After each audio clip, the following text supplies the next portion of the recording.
السلام علیکم ورحمۃ اللہ وبرکاتہ۔ دوستو، آج میں آپ کو ایک کہانی سنانے جا رہا ہوں۔ امید ہے آپ کو کہانی سمجھ آئے گی اور اس پر عمل کرنے کی کوشش کریں گے انشاءاللہ۔ یہ کہانی ہے عرب کے ایک قبیلہ کی۔ قبیلہ عرب کی ایک لڑکی ایک لڑکے پر عاشق ہو گئی۔ عشق کا بھوت دونوں کے سر پر چڑھ کر ناچنے لگا۔ مختصر یہ کہ دونوں نے بھاگ کر شادی کرنے کا فیصلہ کر لیا۔ لڑکی نے کہا، میرے پاس ایک تیز رفتار اونٹنی ہے، ہم رات کو ندی پار کر کے دوسرے شہر روانہ ہو جائیں گے۔ لڑکی نے بھی ہاں کر کے رضامندی کا اظہار کیا۔ رات کے پچھلے پہر وقت مقررہ پر دونوں ندی کنارے اکٹھے ہوئے۔ لڑکی بولی، میں اونٹنی پر سوار ہوتی ہوں، تم اسے پیچھے سے ہانکتے ہانکتے ندی پار کرو، پھر اوپر بیٹھ جانا ندی پار کر کے۔ لڑکے نے کہا، مگر ایسا کیوں؟ میں بھی تمہارے ساتھ ہی بیٹھ جاتا ہوں۔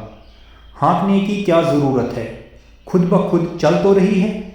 لڑکی نے کہا، اس کا باپ بھی ہمارا پالتو اونٹ تھا، اس کی عادت تھی کہ وہ بیچ ندی میں جا کر بیٹھ جاتا، پانی دیکھ کر مست ہو جاتا اور مارنے پیٹنے پر بھی ڈیٹ بنا رہتا۔ یہ اونٹنی بھی پانی میں جا کر بیٹھ جاتی ہے، عادت ہے اس کی بھی، تو اس لیے تم سے کہہ رہی ہوں کہ اس کو پیچھے سے ہانکتے جانا، پھر نہیں بیٹھے گی اور ہمارا وقت بچ جائے گا۔